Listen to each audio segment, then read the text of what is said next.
أعوذ بالله من الشيطان الرجيم بسم الله الرحمن الرحيم അസ്സലാമു അലൈക്കും വറഹ്മത്തുള്ളാഹി തആല വബറകാതുഹു. ഇപ്പോൾ പറയാൻ പോകുന്ന ഈ വീഡിയോയിൽ പറയാൻ പോകുന്നത് അള്ളാഹുവിൻ്റെ ഇസ്മാണ്. അത് പ്രധാനമായ ഒരു ഇസ്മാണ്. ആ ദിക്റാണ് ഇവിടെ പറയാൻ പോകുന്നത്. ഈ ദിക്ർ തുടരെ ചൊല്ലിക്കൊണ്ടിരുന്നാൽ ഭൂമി ലോകത്ത് വെച്ച് ഒരു അസുഖങ്ങളും ഈ ചെല്ലുന്ന പാർട്ടിക്ക് അള്ളാഹു സുബ്ഹാനഹു വ തആല തരുത്തുമില്ല.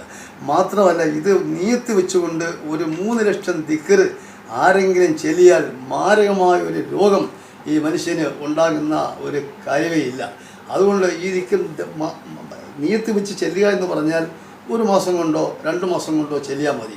കുറഞ്ഞത് ഒരു 3 ലക്ഷം ദിക്ർ അങ്ങ് ചെല്ലണം. ആ 3 ലക്ഷം ദിക്ർ ഇരുന്നതിന് അത്ര ബുദ്ധിമുട്ടായ കാര്യങ്ങളൊന്നുമല്ല. അതങ്ങ് ചൊല്ലിക്കഴിഞ്ഞാൽ ഭൂമി ലോകത്ത് വെച്ച് ഈ മനുഷ്യന്, ഈ ചെല്ലുന്ന ആളിന് മാരകമായിട്ടുള്ള ഒരു രോഗങ്ങളും ഉണ്ടാകുന്നതല്ല. അതുകൊണ്ട് ഞാൻ ഈ ദിക്ർ ഇവിടെ അങ്ങ് ചെല്ലാൻ പോവുകയാണ്. ആ ദിക്ർ പ്രത്യേകമായിട്ടത് ശ്രദ്ധിക്കുകയും ഈ ദിക്ർ ചെല്ലുന്ന കാര്യത്തിൽ ഒരു മടിയും വേണ്ട, ദിക്ർ ചെല്ലണം. യാ ഹയ്യൂം യാ അല്ലാഹ്, യാ ഹയ്യൂം യാ അല്ലാഹ്, യാ ഹയ്യൂം യാ അല്ലാഹ്. ഈ ദിക്ർ ചെല്ലുന്ന കാര്യത്തിൽ ഒരു മടിയും വേണ്ട, ഈ ദിക്ർ അങ്ങ് ചെല്ലുക.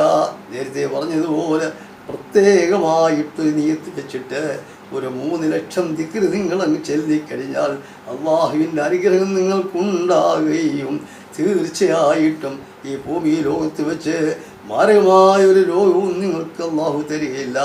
എല്ലാ രീതിയിലും അതുകൊണ്ടങ്ങ് രക്ഷപ്പെടാവുന്ന കാര്യമാണ്. അതുകൊണ്ട് ഈ ദിക്ർ ചെല്ലുന്ന കാര്യത്തിൽ ഒരു മടിയും വേണ്ട. തക്കാലം ഇപ്പം നിർത്തുന്നു. എന്തെങ്കിലും സംശയങ്ങൾ ഉണ്ടെങ്കിൽ അത് ചോദിക്കണം. അത് പറഞ്ഞു തരാൻ ഞാൻ ബാധ്യസ്ഥനാണ്.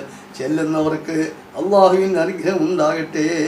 പറയുന്ന എനിക്കും എന്തെങ്കിലും തെറ്റുകുറ്റങ്ങൾ എന്നിൽ നിന്നും വന്നിട്ടുണ്ടെങ്കിൽ അള്ളാഹു സുബ്ഹാനഹു വ തആല തമ്പുരാൻ എനിക്ക് പുറത്തു തരട്ടെ എന്നും കൂടി പ്രാർത്ഥിച്ചുകൊണ്ട് തക്കാലം നിർത്തുന്നു. അസ്സലാമു അലൈക്കും വറഹ്മത്തുള്ളാഹി തആല വബറകാതുഹു.